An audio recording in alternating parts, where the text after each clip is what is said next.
Ich begrüße euch alle zusammen. Hier ist der Paul Skorpen. Ich bin hier in Andex in meinem Seminarraum, in meinem Behandlungszimmer.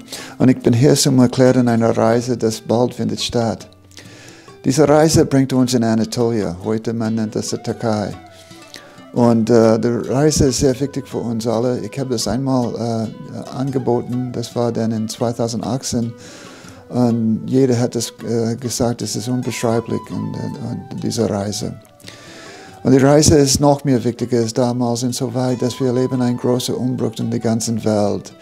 Wir erleben Konflikt, wir erleben eine Krankheit, das heißt Covid. Wir erleben auch einen Krieg jetzt in der Zwischenzeit.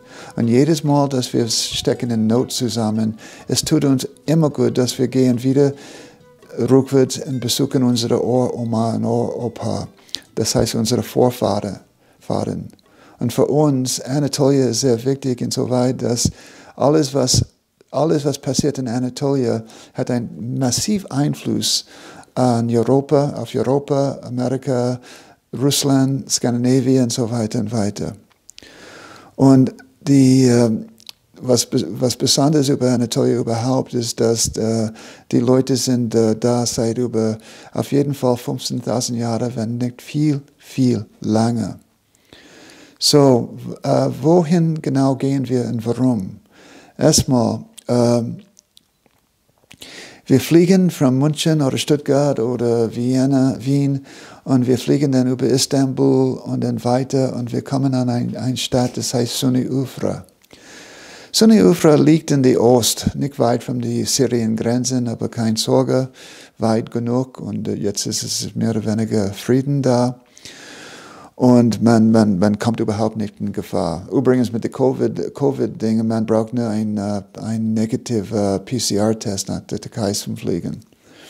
Und dann haben wir unseren Privatbus die ganze Zeit. Und warum bringen wir Zeit in Ufra? Es gibt 3 Dinge oder mehrere Dinge da zum Erleben. Erstmal, das ist der Geburtsort von Abraham. Unsere Uropa, wenn man Juden ist oder Christ ist oder Islam ist, man sagt, das ist dann Abraham ist für uns sehr, sehr wichtig. Und das ist seine Heimat da. Und nicht nur das, auch ein anderer Prophet ist da, aber dieses Mal ist es ein Grab für den Prophet Job. Job auf Englisch. Job ist der Mensch, das hat ein tiefer Glauben. Und dieser Glauben war geprüft ohne Ende von Gott, zum Sehen, ob sein Glauben auf den Dauer ist immer noch da. Und es war immer noch da. Aber etwas anderes bringt uns dahin. Und das ist ein Tempelanlage, das heißt Göbekli Tepe. Göbekli Tepe ist eigentlich ein Ausgrabenort, gefunden oder wiederentdeckt 22 Jahre her, von einem Härte. Und der Härte hat dann Klaus Schmidt geholfen. Klaus Schmidt, Herr Schmidt, kommen Sie mit mir. Es gibt einen Stein hier. Und dann Klaus Schmidt hat gesagt, das ist interessant. Und dann dank Herr Schmidt, die machen diese Ausgrabe, leider gibt es nicht mehr, über 22 Jahre.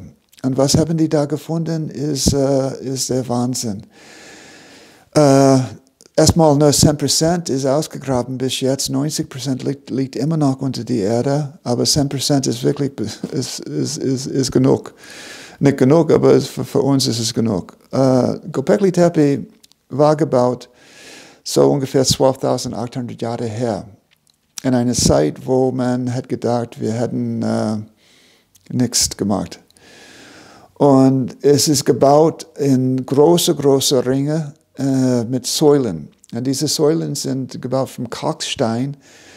Und die Außenränder von diesen Säulen, und das sind viele Ringe in Göbekli Tepe, sind gebaut von 12 Säulen. Und diese Säulen sind handgemeißelt und 5 bis 6 Meter hoch, massiv. Und innen drin von diesen 12 Säulen sind noch 2 Säulen, noch größer, 6 bis 8 Meter hoch. Auch gemeißelt aus einem Stein, jeder, und oft mit der Hände auf die Seite, wie Menschen. Und bis jetzt, und es wird so bleiben, wir haben keine Ahnung, wer Göbekli-Tepe gebaut hat und warum und was das bedeutet. Aber ich kann etwas sagen aus persönlicher Erfahrung. Wenn man da ist, man hat keine Gedanken mehr. Man ist gebadet in etwas, das bringt so viel Frieden in uns. Es ist ein Mysterium. Es ist teilweise fremd, insoweit, dass wir können das nicht erklären, aber teilweise sehr, sehr vertraut. Und da bringen wir hin. Es hat eine große Botschaft für uns heute. Vielleicht weil die zwei Ohrkräfte symbolisiert die Ohrmännlichkeit und die Ohrweiblichkeit in Harmonie. In einer Harmonie, das wir haben seit langem nicht erlebt. Und das sind auch in der Zwischenzeit 11 andere Tepis gefunden in einem Kreis von 90 Kilometer. Ein anderer gehen wir auch dahin, das ist seit ein paar Monaten offen für uns. Das heißt Karan-Han-Tepe. Ich sage das falsch, Karan-Han-Tepe. Es ist ein bisschen anders als Göbekli-Tepe, aber mehr oder weniger die gleiche Form. Und da gehen wir auch hin. Und dann, wir bringen dann 3 Tage in Ufra, das ist eine wunderbare Stadt. Und dann fahren wir weiter zum Berg Nemrut. Berg Nemrut ist auch ein Grab. Wir wissen nicht, wer liegt in diesem Grab. Es ist ein großer Berg. Und auf diesem Berg hat die Volk auf große Stein Gottheiten gemeißelt. Die sind immer noch da zum Sehen. Dieser große Kopf, zum Beispiel Herkules ist da. Und andere. So 4 sind auf einer Seite, 4 sind auf die andere Seite. Und wir gehen dahin. Man muss dahin gehen. Und besonders, wenn die Sonne geht nach unten, dann ist es magisch. Und in dieser Uhrzeit gehen wir dahin. Wir laufen da oben und wir bringen Zeit da. Und dann fahren wir weiter. Und das bringt uns zum Kappadocia. Kappadocia ist diese Märchenstadt. Es ist vom Natur geformt, diese großen Säulen, nicht von uns gemacht, massiv Säulen, die kommen von der Erde nach oben. Und es sind eine Menge von die. Und schon vor die Christ, die Leute haben gesagt, okay, gib mir einen Hammer und gib mir einen Meißel und ich will dann hier ein bisschen Zeit bringen, ein Haus eingemeißelt in eine Säulen. Und dann kommt die Christ und die haben dann Kirche gebaut. Und endlose Häuser und endlose Kirchen, und da bringen wir auch Zeit. Das tut uns einfach gut. Und dann fahren wir weiter.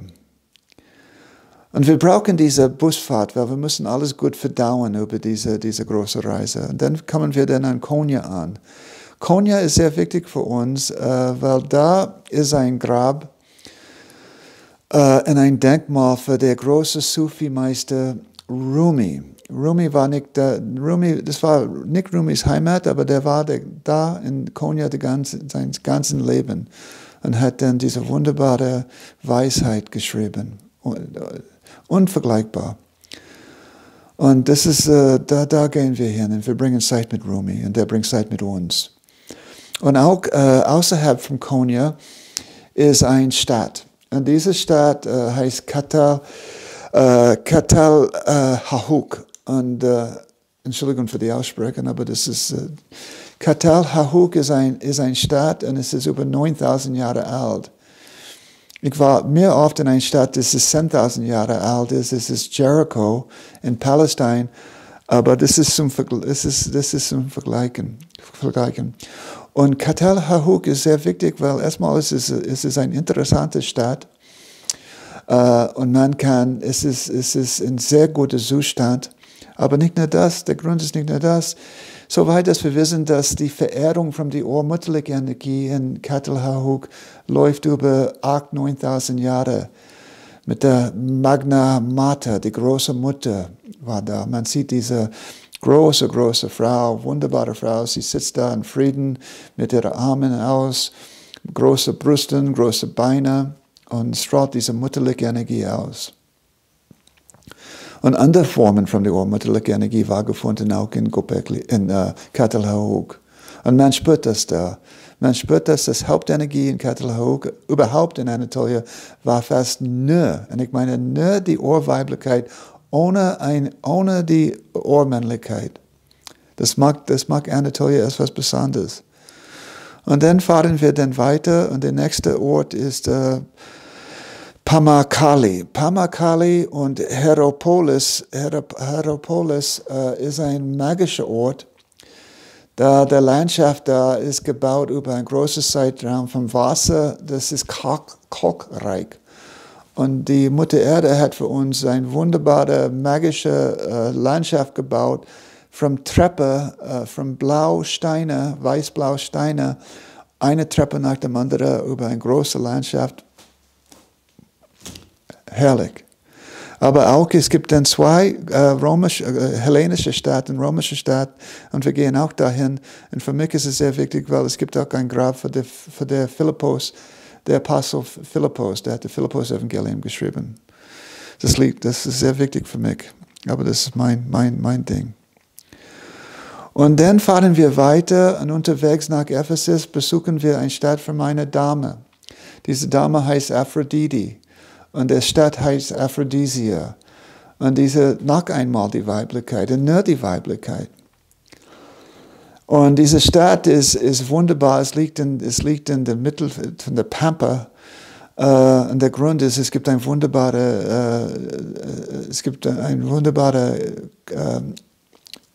Quelle von wunderbarem Marble. Und das heißt, alle die Künstler gehen dahin und die haben dann gemeißelt und hat eine wunderbare Stadt gebaut. In der Namen von dieser wunderbare, hübsche Frau, Aphrodite, als die Römer sagen, Venus. Und da gehen wir hin und erleben wir das und auch ein wunderbares Museum mit Säcken. Man kann das nicht glauben. Und dann fahren wir weiter und dann kommen wir an Ephesus an. Und das bringt die erste Teil von dieser Reise zu einem Ende. Wir bringen einen Tag in Ephesus und dann man kann dann nach Hause fliegen von Izmir. Es gibt Flüge überall von Izmir wieder nach Europa oder Dänemark oder ja. Und wenn ihr wolltet ein bisschen Zeit bringen mit mir und mit meinem Freund und unserer Reiseführer Jelchu, er ist ein Herzenmensch. Der ist aufgewachsen hier in Pforzheim, der spricht perfekt Deutsch und der weiß viel über seine große Leidenschaft ist Anatolien und man spürt das. Und der hat auch Humor, der ist ein wunderbarer Mensch, ein guter Freund von mir in der Zwischenzeit. Aber dann bringen wir Zeit in Ephesus, wir bringen 6 Tage in Ephesus. Und Ephesus ist eine Weltstadt, eine sehr wichtige Stadt für die ganze Welt. Insoweit, dass Ephesus war gegründet, ganz lange her, 15.000 Jahre her. Und dann langsam glauben die an Sibylle. Sibylle ist eine Urmutterlegende, das gehört zum Anatolien am Anfang. Und dann die Römer hat gesagt, sie gehört zu uns. Erstmal die Hellener-Volk hat gesagt, sie gehört zu uns. Und die haben sogar in Rom einen Tempel für sie gebaut. Aber Sibylle, man sieht dann überall in Ephesus auf die Berge und auf die Hügel, die haben dann gemeißelt Nitsche, so groß wie das. Man kann die sehen. Und da drin sind Stelle sind Plaque oder Darstellungen von Sibylle. Die sind teilweise immer noch da, nicht in den Bergen mehr, aber in die Museum in Selçuk. Und da können wir die sehen. Und auch in Selçuk können wir sehen, was man nennt die schöne Artemis und die große Artemis.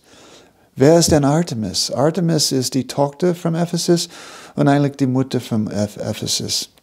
Und sie ist ein Mysterium. Und Ephesus war dann wirklich ihre Stadt. Und dann Artemis war so geliebt von den Leuten, die haben dann, wir vermuten, über 200 Tempels für Artemis gebaut, durch die ganze Mittelmeer bis Spanien. Und Artemis ist sehr wichtig und Artemis war für die Leute das Alpha und das Omega. Und da gehen wir hin. Auch die Artemis-Tempel ist da.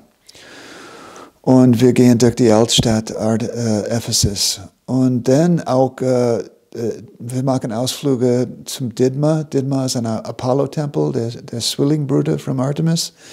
Und auch Perin, eine wunderbare hellenische Stadt da. und auch Magnesia, eine Artemisstadt wieder, nicht weit von Ephesus, und auch nach Sardis, wo man sieht wirklich, wie ein Artemis-Tempel damals war. Und wenn Zeit erlaubt, wir leben viel, viel mehr, wenn Zeit erlaubt.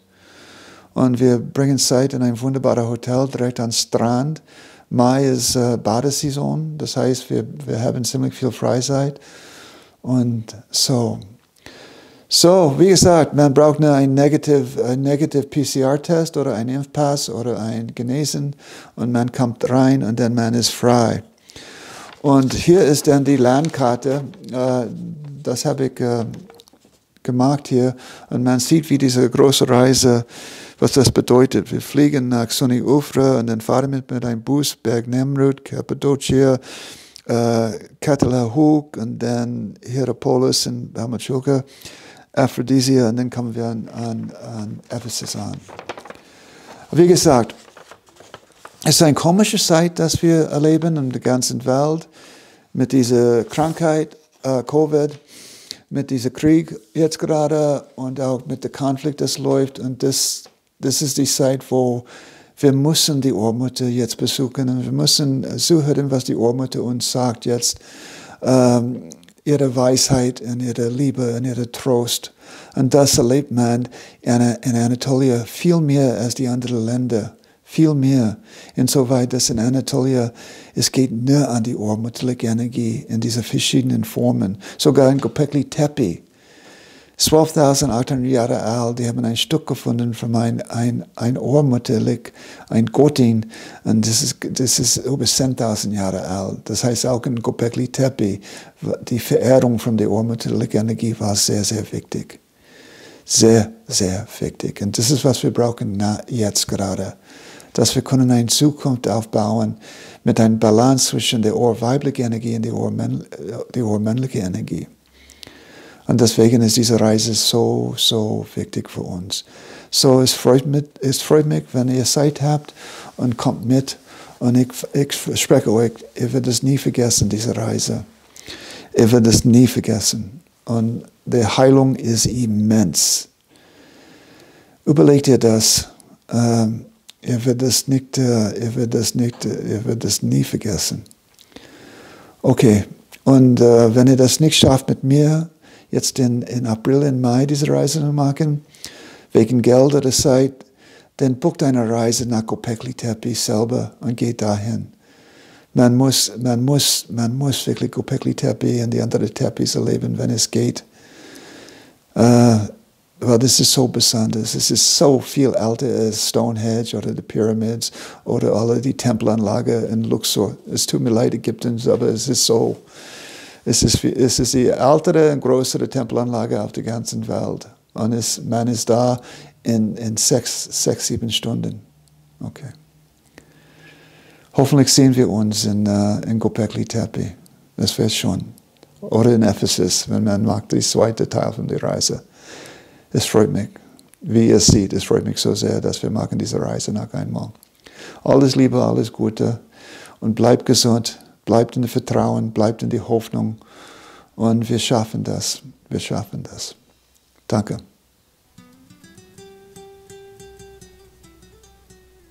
Danke sehr.